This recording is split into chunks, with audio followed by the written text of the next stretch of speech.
Today we're going to be going over WildC.A.T.s number 1. Written by Matthew Rosenberg with art by Stephen Segovia. We are being recounted the history of an alien race known as the Caribum, as they fled their dying planet millions of years ago.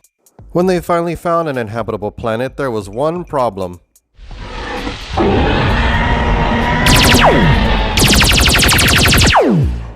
It was already inhabited by a violent race called the Damonites, and their war would last millennia on the planet.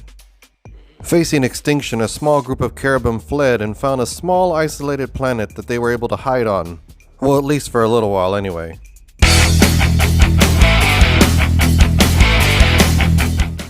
It's modern day and the WildC.A.T.s are infiltrating a hive laboratory on a mission to recover a scientist. But while the other WildC.A.T.s are busy dealing with the hive agents, Grifter seems content with telling stories to them about their race. This does not sit well with his teammate Zealot, and she tries to get him back on track for the mission. Grifter then finds the scientist in question, but then he sees that the scientist has been doing experiments on chimpanzees by killing them. This does not sit well with Grifter. With the scientist dead, the WildC.A.T.s have no choice but to declare mission fail and get the heck out of there.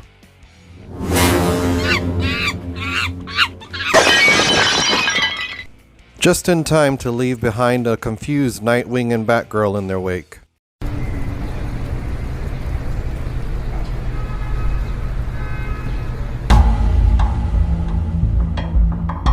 The WildC.A.T.s regroup at their new headquarters and discuss the failed mission with their boss Jacob Marlowe, who is not happy about this situation.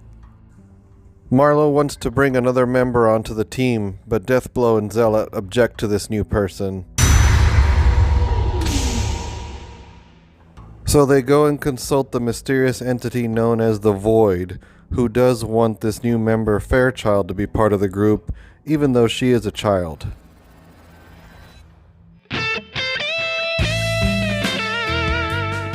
Meanwhile, Grifter is down at Clark's bar spinning more of his stories. He seems to have found another scientist to focus on, but as usual, Grifter attracts the wrong kind of attention.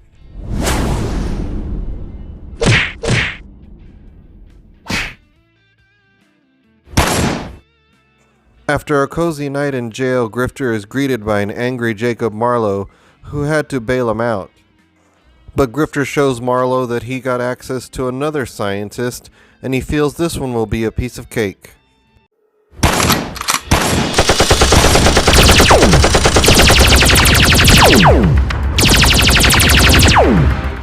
It wasn't. Deathblow is killed during the battle, but apparently this is okay because Maxine over the comm says all she has to do is detonate his hardware, and scolds them that this is the third time this has happened this month. Maxine suggests that Grifter used his Fairchild, and he can't believe this was an actual option. So she grows large in order to buy them some cover. Apparently her power comes at a price, as she can't hold that form for very long. But when Green Arrow shows up to join in the fun, Grifter convinces Fairchild to use her powers once more to get them to safety. But safety is not what they find.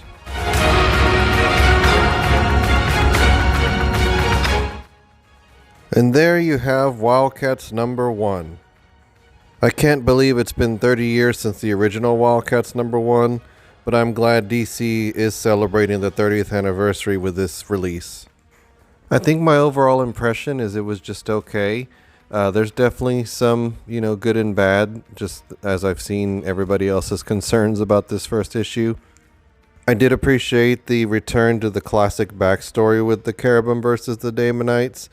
And at this point, I guess the new 52 Damonites don't count anymore. And so beyond that, they added in that the war was actually on a separate planet besides Earth before they came to Earth.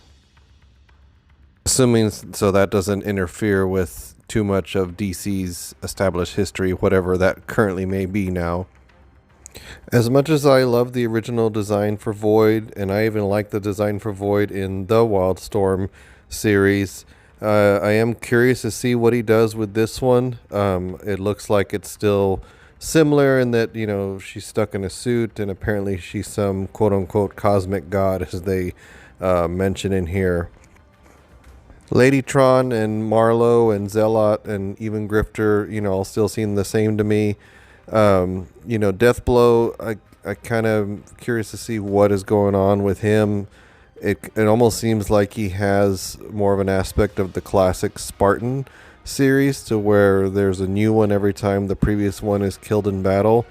And we did see that there is at least someone named Jack Colt, who appears to be clones or robots or something working in the offices.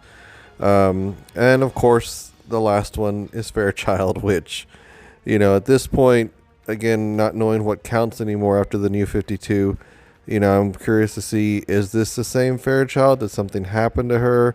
Because the Fairchild that showed up in the New 52 definitely had a lot of characteristics of the classic Fairchild. And let's not forget this random appearance here, I believe was from a Supergirl issue. So overall, like I said, an okay start. Obviously, you guys know I'm going to be following the issues going forward, and we'll see what else comes of these new characters, and we'll see where this creative team takes us. So in the meantime, if you like this video, be sure and hit like, and please subscribe and hit that bell notification so that way you'll be notified when a new video drops. And until then, guys, stay wild.